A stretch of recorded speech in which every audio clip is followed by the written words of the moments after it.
India தெற்கிலிருந்த ஒரு சிறிய கிராமம். பெயர் செங்காட்டுப்பட்டி.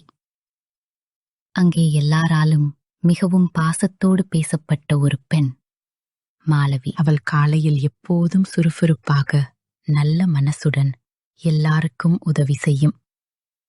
குழந்தைகளுடன் விளையாடி, பெரியவர்களுடன் பேசி கிண்டல் செய்வாள். ஆனா இரவு வந்தாலே கிராமம் மாறிப் போய்விடும். சாலை ஓரம் நடை சப்தம், திடீர் குளிர்காற்று, நாய்கள் எல்லாம் ஒரே சமயத்தில் குரைக்கும். அது யாருடைய சப்தம் என்று யாரும் வெளியே வரமாட்டாங்க. ஒரு நாள் இரவில் தேங்காய் மரத்தடியில் கருப்பு நிழல் நின்று கொண்டு அழுவதை பார்த்தவர்கள் சொன்னாங்க. கண்ணு முழுக்க வெள்ள, கூந்தல் எல்லாம் ததரையில் தடம் விட்டது. அது ஒரு பெண், அது மனிதன் இல்ல. கிராம பூசாரி நடுவேலுசாமி தினமும் காலையில் மாலவியை பார்த்து பேசும்போது ஒரு விஷயம் கவனித்தார். அவளது கழுத்தில் ஒரு பழைய பூட்டு வடிவிலான தாயத்தை இருந்தது.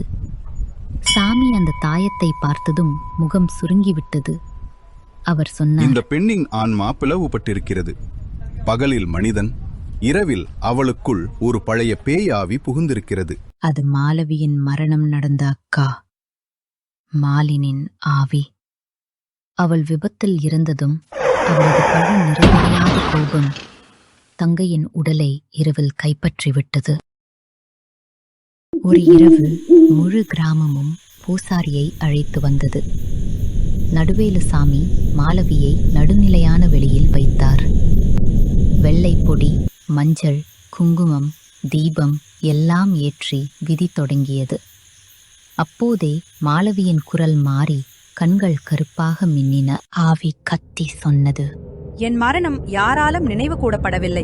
நான் மறக்கப்பட்டேன், அதனால்தான் வந்தேன். பூசாரி அமைதியாக பதிலளித்தார், உன் தங்கை தினமும் உன்னை நினைச்சு அழுதாள். நீதான் அவளுடைய நிழல். அனைவருக்கும் பயமாவது தவறு. அவர் வேத மந்திரம் சொன்னார்.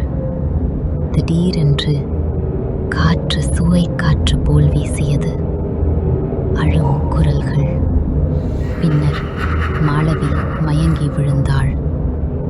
அவளிடமிருந்து கருப்பு நிழல் பிரிந்து மேலே உயர்ந்து மறைந்தது. மாலவி மீண்டும் பழையபடியானாள். கிராமம் அவளை தன்னோடு சேர்த்து கொண்டது.